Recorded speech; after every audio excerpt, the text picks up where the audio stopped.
Manitoba still refuses to give up on the restrictions. This and more on the Manitoba Freethinker Podcast.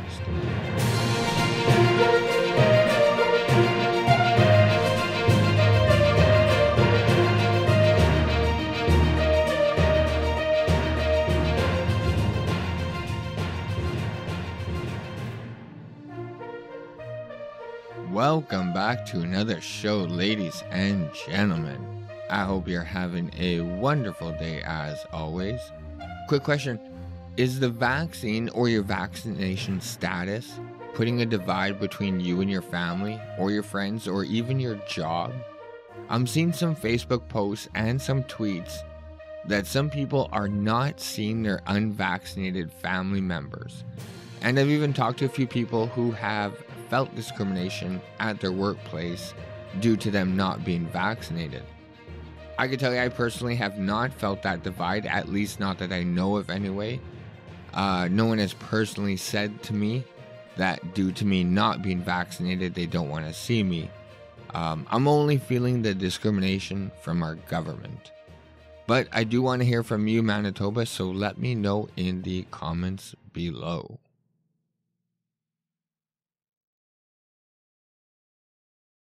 All right, Manitoba. Finally, after 18 days of media silence, Pallister is back in front of the cameras. He held a press conference today with our Chief Provincial Public Health Officer, Dr. Brent Roussin, which I'm sure most of you are already aware of. And they held this to lay out the next set of health orders that will be implemented in Manitoba, and they will take effect on Saturday, August 7th. Real fast, though, I would like to point out that it is kind of funny that the people who are most vocal about Pallister's 18-day absence are the people that dislike him the most. Like, I'm seeing a lot of NDP MLAs on Twitter commenting on Pallister's absence, and obviously our media is pumping out articles and tweet after tweet about his absence. But I completely differ on why we're mad at Pallister's 18-day disappearance. The media in our opposition, like our NDP, and from what I could see, a lot of people on Twitter, are still mad at him from the comments he made back in early July about the statues being toppled. Our spineless mayor, Brian Bowman, is now even jumping on the bandwagon, demanding an apology from Pallister from his comments that he made. But I've talked enough about that over the last few shows. If you haven't heard what he said, you could listen to my last show, and you could hear the comments that he made. Pallister's comments start at 5 minutes and 55 seconds in, and have a listen and decide for yourself if he needs to apologize for anything. But I personally like his absence. The only reason I want him out there talking is so he could open up Manitoba and get rid of all these restrictions. Have Manitoba Health move to giving out health advice and not restrictions. Then he can go back to hibernating. You know what I mean? Where I prefer all politicians to be. The less they interfere with our daily life, the better. So the more absence is good. But, I don't know what to say. Our media and some Manitobans, they just can't get on with life. They just rely on the government to tell them how to live. And they just feed into the fear porn that our media just keeps pumping out all the time. And it's nonstop. But either way, Manitoba, we will have a new set of orders. And it does seem like these orders were designed to make no one happy. It's going to piss off the people, the Manitobans that want the lockdowns to continue. And it's definitely going to frustrate the rest of Manitobans because these orders continue to cherry pick certain sectors and keep restrictions and size limit capacities, despite Manitoba having the highest vaccine numbers in the country. And yet we're still saddled with capacity, size limits, and more importantly, the two-class system. But after I read to you the new health orders that are going to take place in Manitoba, I'm going to play you some clips of the questions that are being asked to Pallister and Dr. Roussin And I'm just going to show you how ridiculous our media is and how scared they still are, which in turn scares their readers. Like, our media is so broken. They're pathetic. Like, I'm going to play clips and you judge for yourself. They remind me of children who are scared and not getting their way. But as of right now, 80% of Manitobans aged 12 and up have gotten their first shot, and 71.4% have gotten their second shot. That means 25,000 more Manitobans need to get their second dose in order to hit the next benchmark of the 4-3-2-1 Great Summer Reopen Plan. And as of right now, that brings the total to over 1.8 million doses administered. So despite these numbers, Manitoba is still rolling ahead with restrictions. They're not opening up like other jurisdictions. And like I said, they're still going to follow the two-class system. But here are the changes to our health orders. All right, Manitoba, these are the changes. And the following changes, like I said, come into effect on Saturday, August 7th at 12:01 a.m. Sectors open without restrictions. Real fast, I'll say it should just say Manitoba, but here's what it says. Indoor and outdoor gatherings at private residences, gyms and fitness centers, libraries, personal services such as hair salon and nail salons, day camps, retail markets, garden centers, and malls. So, mask use, quarantine, travel, and vaccine status. The first column is self-isolation or quarantine.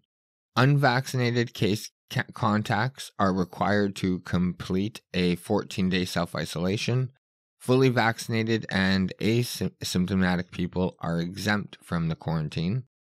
For domestic travel, unvaccinated domestic travelers entering Manitoba must self-isolate for 14 days, and domestic travelers are exempt from self-isolation if they are fully vaccinated and asymptomatic.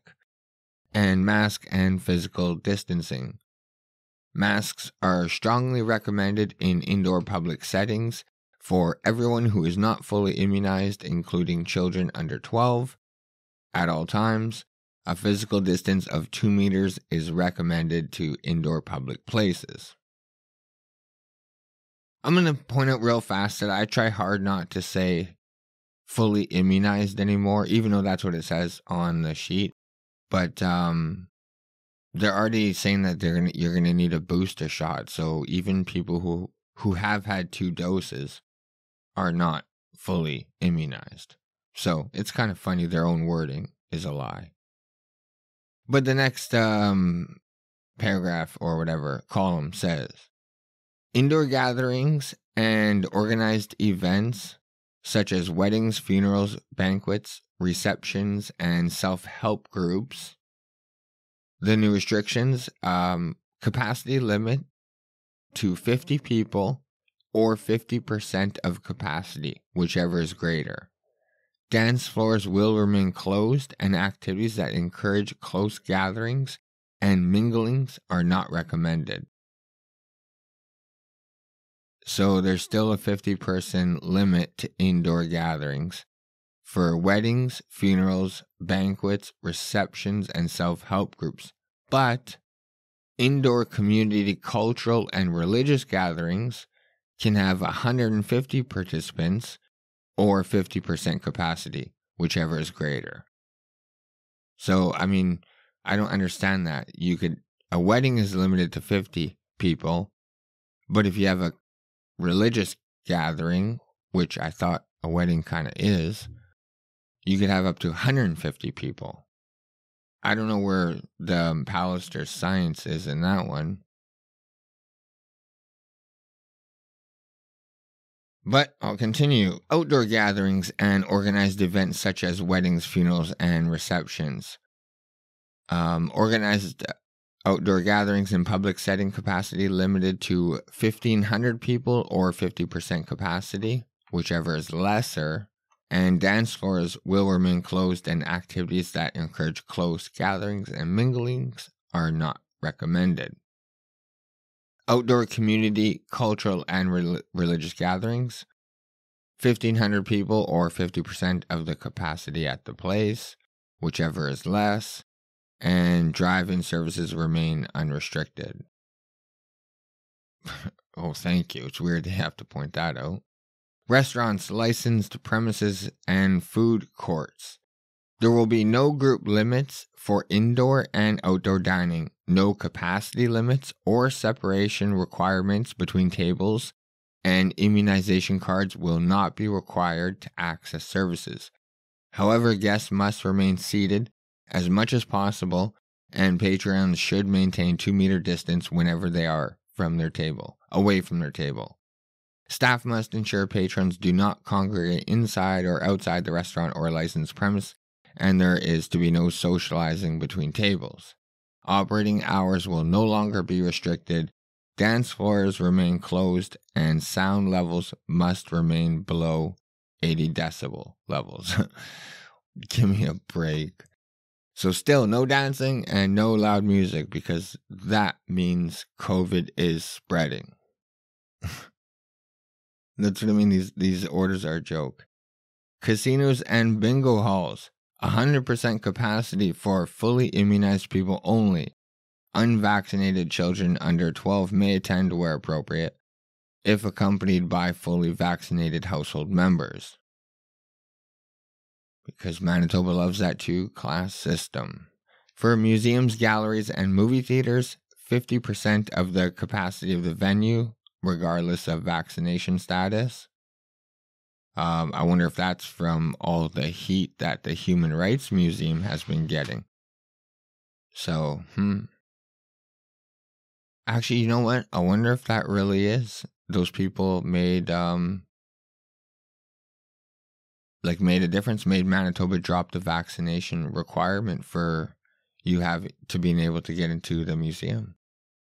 Like, I'm referring to the people that went to the Human Rights Museum to try and get in without a vaccination, and they were denied entry. I wonder if that actually had an effect. But I'll continue. Professional sports or outdoor performing arts events, 100% for fully immunized people with a plan approved by public health. Unvaccinated children under 12 may attend if accompanied by fully vaccinated household members. So, even though professional sports is allowing 100% to fully immunized people, I would like to point out, as I believe as of now, the Bombers are not sold out, and Saskatchewan, where there is no vaccination requirement, they are sold out. So, and Winnipeg is the Grey Cup defending champions, so we should definitely be sold out for our home opener. But I'll continue. Large outdoor events. Larger events with more than 1,500 people who are fully immunized may be permitted with a plan approved by public health. Unvaccinated children under 12 may attend if accompanied by fully vaccinated household members. Horse and auto racing, 100% for fully immunized people with a plan approved by public health. And again, children may attend if their parents are vaccinated. Outdoor fairs, festivals, and spectator events, 1,500 people or 50% of the capacity of the venue. Larger capacity events permitted with a plan approved by public health. For concert halls, 100% capacity for fully immunized individuals only. And children again may attend if their parents are vaccinated. For indoor sports and recreation, including dance, theater, and music schools. All indoor group activities permitted with no capacity limits on participants. This includes games, practices, competitions, tournaments, day camps, rehearsals, and recitals. Spectator capacity limits still apply though, 50% capacity, and this includes other teams who are not active on the field of play. For example, at a tournament. and spectators should maintain a 2-meter distance whenever reasonably possible. Outdoor sports and recreation.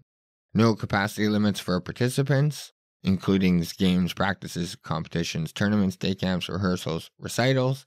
Spectator capacity limits to 50% of the capacity of the place. This includes other teams who are not active on the field of play, for example, at a tournament, and spectators should maintain a 2-meter distance when possible. Larger capacity events may be permitted up to 100% with a plan approved by public health. And I'm assuming that plan would require the spectators to be fully immunized. And overnight camps, permitted with camper cohorts limited to 15 participants, no activities or commingling between cohorts, and a plan approved by public health. And workplaces must continue to report cases to the government for follow-up.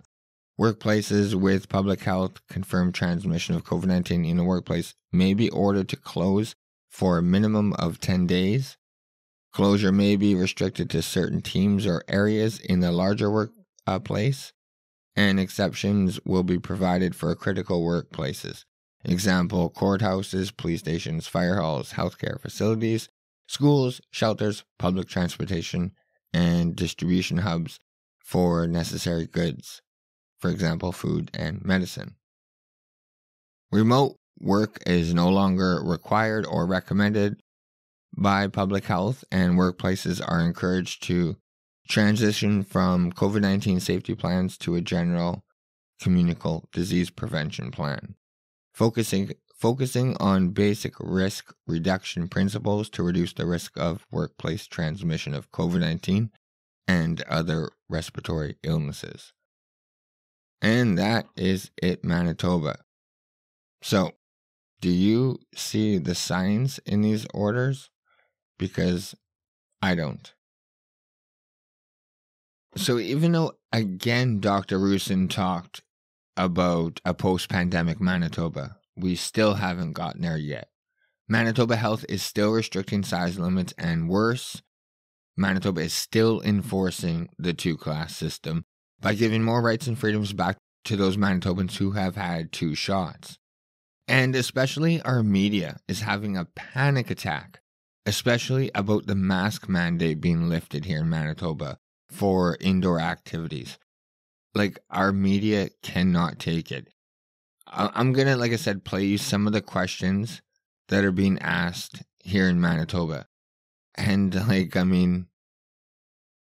I'm confused at how they survived before the government told them how to live. Like, how did these people make it pre-COVID? It blows me away that this is our journalists at their finest.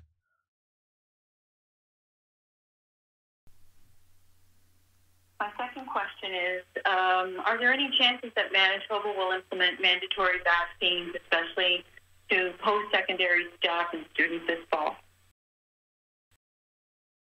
CJOB, Alicia. Good morning. Dr. Roussin, can you explain why we are loosening restrictions when Canada's Chief Public Health Officer says we are at the beginning of a Delta-led 4th wave? All around the province, Delta cases are increasing. So can you just explain why we're moving ahead with things like no masks and looser restrictions? Also, several parents have reached out to me to ask about what are we going to do about kids who are too young to be vaccinated yet? School is a month away, and many parents I know are very worried about sending their kids to school without being vaccinated. Hi, Dr. Roussin. You said that you're eliminating the mask mandate right now based on the epidemiology in this province. But Delta hasn't arrived in earnest yet, and you have presented no modeling, no projections on how it will behave, especially in areas where we have low vaccination rates and among people under 12 who can't get vaccinated.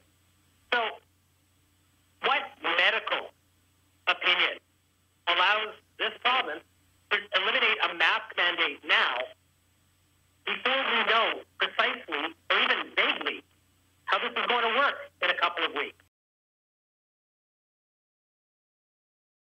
Good morning, Dr. Roussin.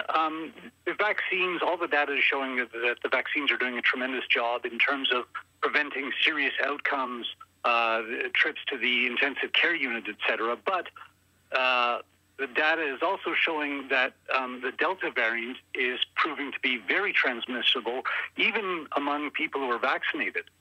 So given the fact that the data we have so far points to increasing transmission, even among the vaccinated, why are we loosening orders now? Hi, Dr. Roussin and Premier Pallister. On the mask mandate, it's been lifted, but you're still encouraging those who aren't vaccinated to wear a mask indoors. I guess my main question is, do you really expect folks who are not getting the best protection of against the virus to actually wear a mask? And by lifting the mandate, are we not endangering these individuals, especially in the face of the more infectious Delta variant? As a follow-up, Premier Pallister, you mentioned how other jurisdictions are reopening at a quicker pace. I'm simply going to mention Alberta. They've basically lifted all restrictions, and yet we're there seeing higher case counts and a spreading virus. I'm wondering, is the province considering travel restrictions on Alberta specifically, or on other provinces specifically, as they start their reopening and potentially mishandle their reopening plans?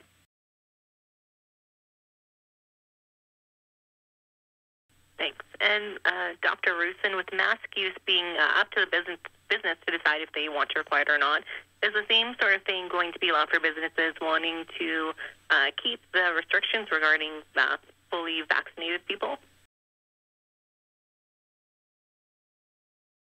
Good morning, Dr. Roussin. If you don't have the modeling data completed yet, and we've seen what's happened in other provinces when they loosened all the restrictions, gotten rid of them, got rid of that mask mandate, why aren't we looking at those provinces and learning from them and seeing these case numbers going up and still loosening our restrictions here? And specifically the one I think a lot of people are looking at is getting rid of that mask mandate. Thank you. And I'm just wondering, too, with music, we'd had a ban on choirs at some point. Church choirs, you still needed to wear a mask in certain areas. Is there going to be any restrictions when it comes to, church choirs, bands, or for music in schools?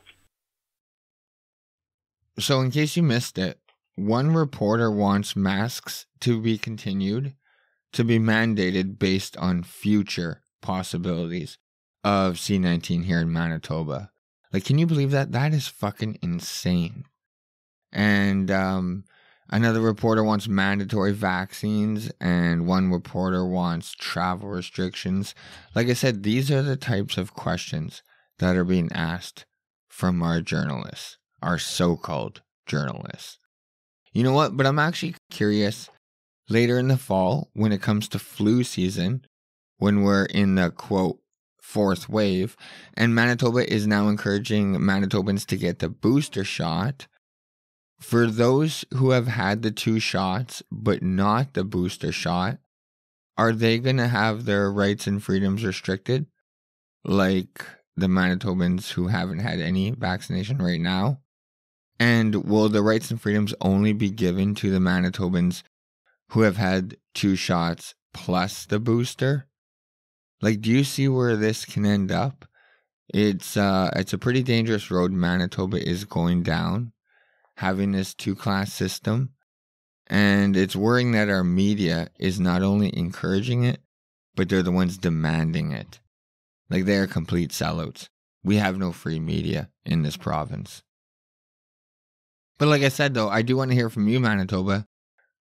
Do you think that Manitobans who have had 2 shots but not the booster will be restricted in the fall? And again, only Manitobans who have had 3 shots will have all the rights and freedoms given back to them. But let me know, Manitoba, what you guys think. So Manitoba, there you have it. Those are the new restrictions that are taking place on August 7th. But that is going to do it for today's show. I do want to thank you guys so much for tuning in to another show. Please like, share, subscribe, do all that good stuff that helps out the show.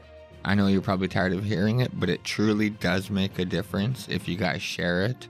I could see it in the numbers. But thank you so much. If you guys want to follow me, you can follow me on Twitter at MBFreeThinker. Facebook is Manitoba Freethinker Podcast. And I'm on most podcast platforms. If you can't find me, just go to www.mbfreethinker.wordpress.com and you'll have all the links available to you there. And if you don't have a podcast player, you could just listen to my previous episodes from the website. But Manitoba, thank you so much. Love you guys. That is going to do it for today's show. And I will see you guys in a couple of days. Bye.